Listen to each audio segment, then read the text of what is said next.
Thanks so much for joining us on another edition of the Ticats Offseason Roundup presented by WeatherTech. I am your host, digital host Louie B for the Hamilton Ticats. Very pleased today to be joined by defensive coordinator Mark Washington, as well as defensive tackles Teddy Laurent and Dylan Wynn. Gentlemen, so great to see you. Thanks so much for giving some time here this afternoon to chat. Really, really great to see you. Good to see you, man. Appreciate you having.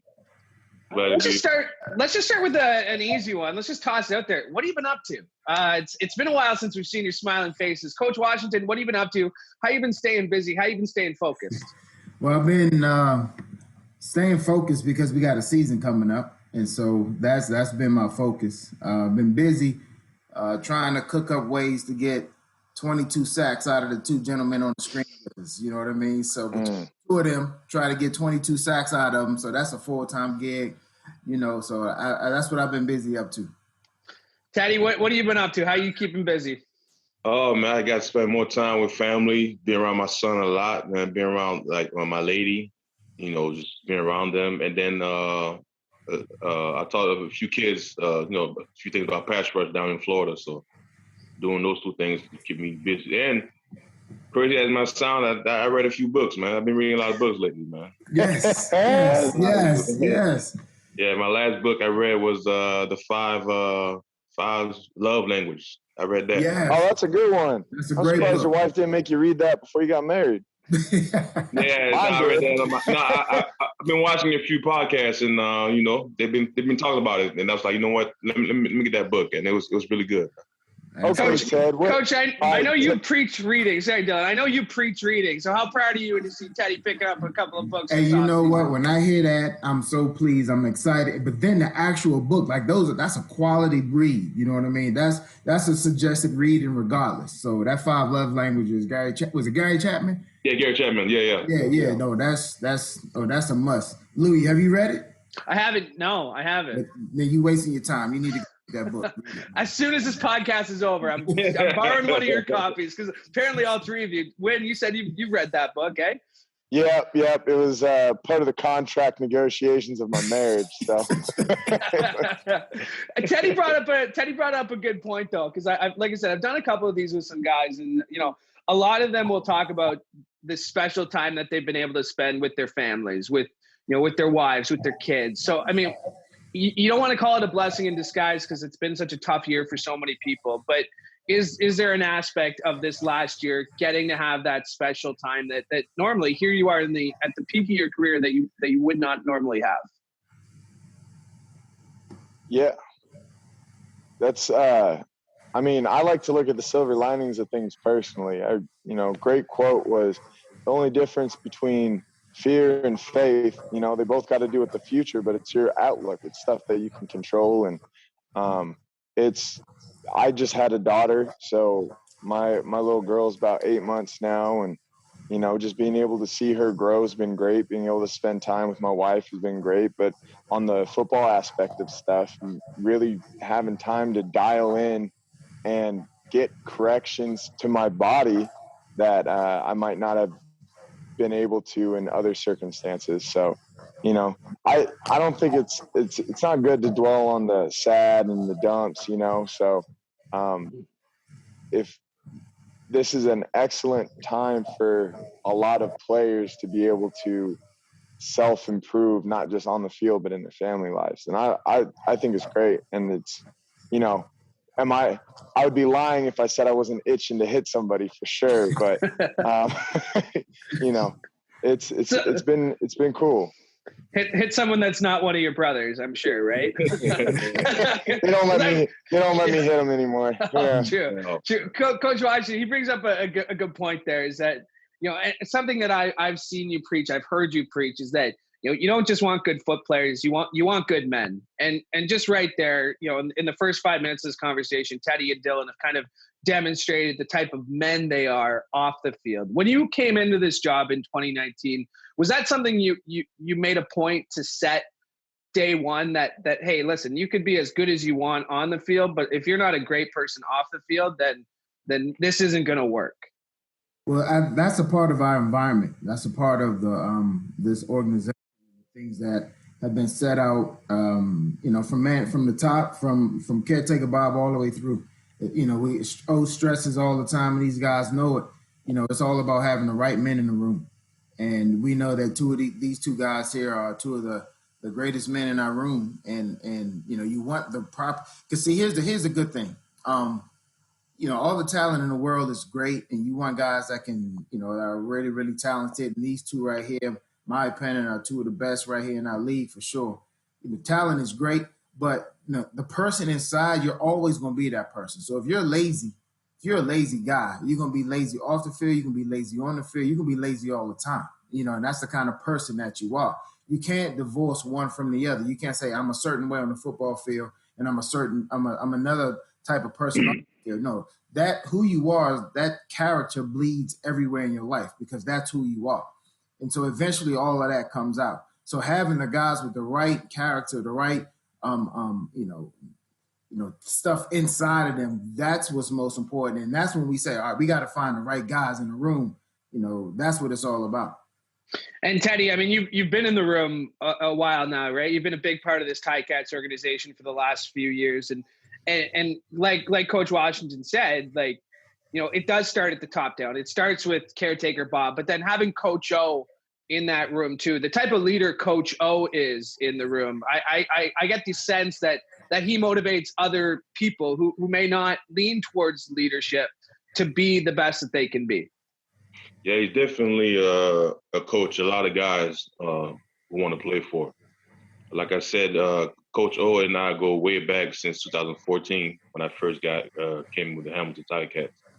And when we first met, I knew this is the type of coach I want to play around for. This type of man he made me become. And I'm really glad that I've been around this Ticat organization and been around him all those years. Yeah, and Dylan, just continuing on that point on Coach O, it's hard to believe that last year was his first year as a head coach in this organization, right? Because he just made it look so easy last season. How did he accomplish that? He's the same man he's always been. And I mean, I've had the blessing to know him for a short amount of time, but if you talk to anybody that knows Coach O, everyone says the same thing. He's the same man that he always is. He doesn't change who he is. He sticks to what he knows. And at his core, he's a great guy. And it makes you want to fight for him. It makes you able to relate for him. You're able to have these sincere connections. And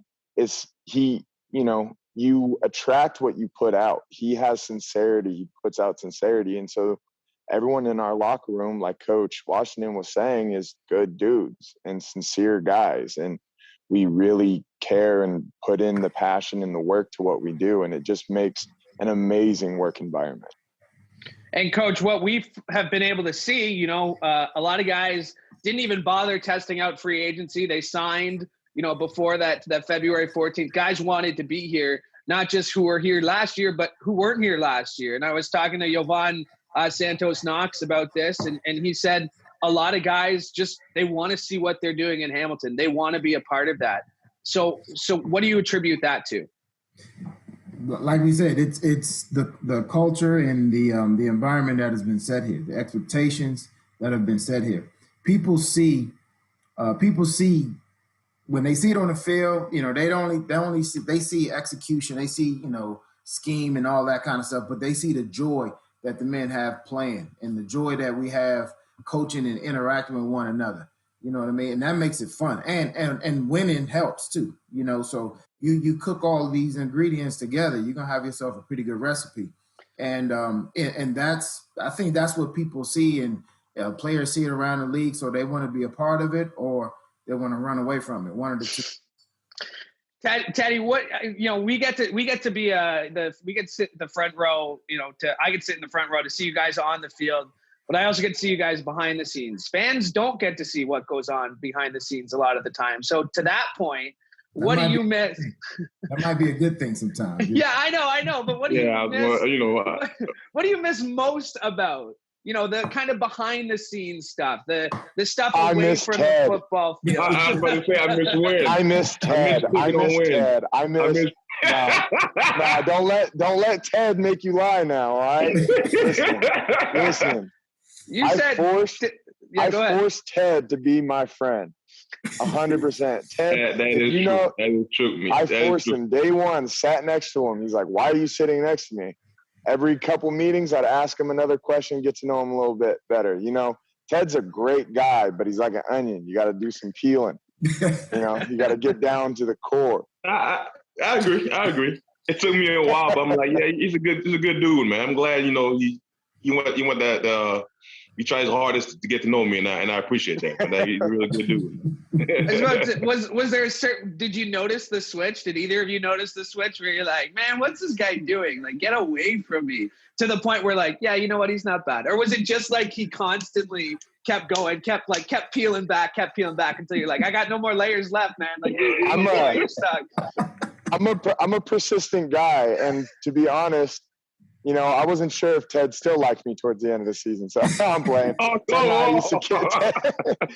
He doesn't answer my calls sometimes. So no, Ted and I work great together, and I mean, we always talk about we stand on the shoulders of the greats that came before us, and I'm in a lucky situation where I'm not only standing on shoulders, but I'm standing shoulder to shoulder with one of them, one of the best that's ever played in the CFL, and definitely one of the best that's played in Hamilton.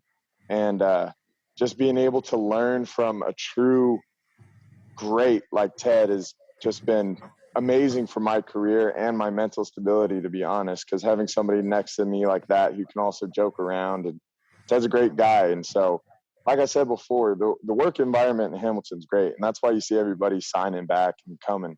It's not just Ted, it's all of our leaders are great people, from Speedy B to Masoli to Dane to, up and down the field. It's just great men.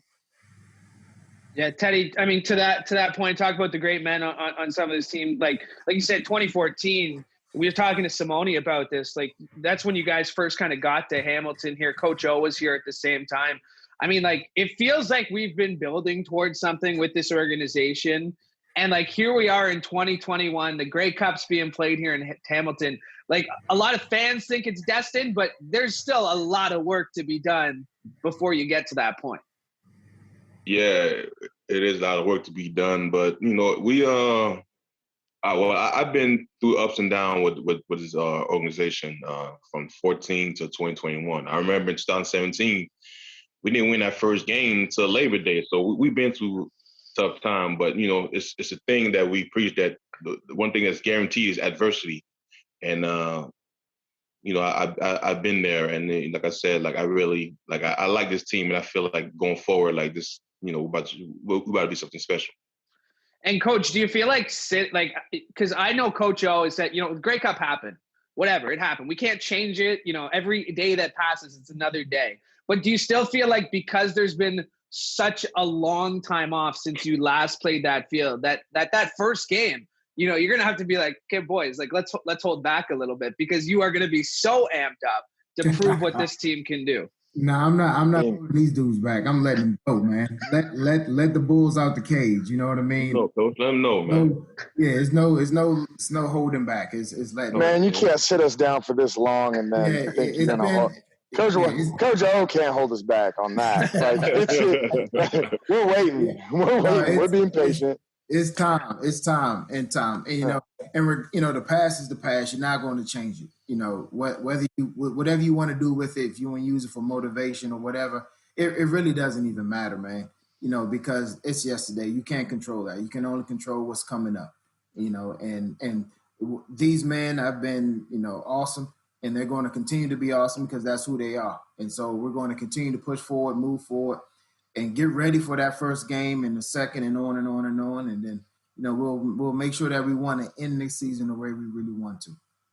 Dylan and Teddy, I want to get to this question, because you guys obviously, you line up right beside each other. You guys go against, some of the toughest offensive linemen in the league. You got some of the toughest assignments, but you guys still manage to put up some huge numbers. So are there certain plays where you guys break the huddle, you kind of like look at each other and like one of you is going to do something big there? Or like, what's that like? Like, what's that like coming out of a huddle, thinking you got the play, and then delivering with a big sack? Every play. Every single play. With the weapons that we got on our D-line, that's every single play. And it's from Ted's dirty rip move to JG's Euro step to Hauser's spin move. Like, any play can be that play, and that's why it's so much fun. At least that's how I feel about it, you know. We're a dangerous D-line, and it's fun being dangerous. Teddy, you share that feeling? Yeah. No, it's been games where, like, let's say, like, Wynn probably started with a sack, and then Hauser get a sack, and then, you know, me and JG looking like, man, these two guys sack. We got to get a sack. So it helps sometimes. Like, it motivate guys to make a play. So when somebody start to play, like, everybody else want to jump in and make a play as well. You don't want to be left out. You don't want to be that guy. If you look at the season, if you look at the 19 season, it was these two guys that started the sack train in the season. Like the edges, it was the inside guys who started getting all the sacks in the middle. Teddy and Wynn hit, and then JG and then Housey and all that. Then they started to catch up. But when you go back and watch the tape, it's like these two cats, they started the sack train, man. You brought up the stats, and obviously, you know, the points allowed last season was a franchise best, was a league best, but you didn't lead the league in sacks. So is that something that you kind of stick with at the end of the day, Coach? That okay, that's going to be us at the end of next year. Like, we're going to be leading the league least amount of points, you know, most sacks. Like, do you set those individual targets for your group, or do you just do the best you can and those are after the fact? These are all, you know, goals, attainable goals that we set to this is what we want to do, you know, but it all has to fall in line with us being champions. You know, we could be last in sacks as long as we're champions. It doesn't even, like, champion is the goal. That's the thing.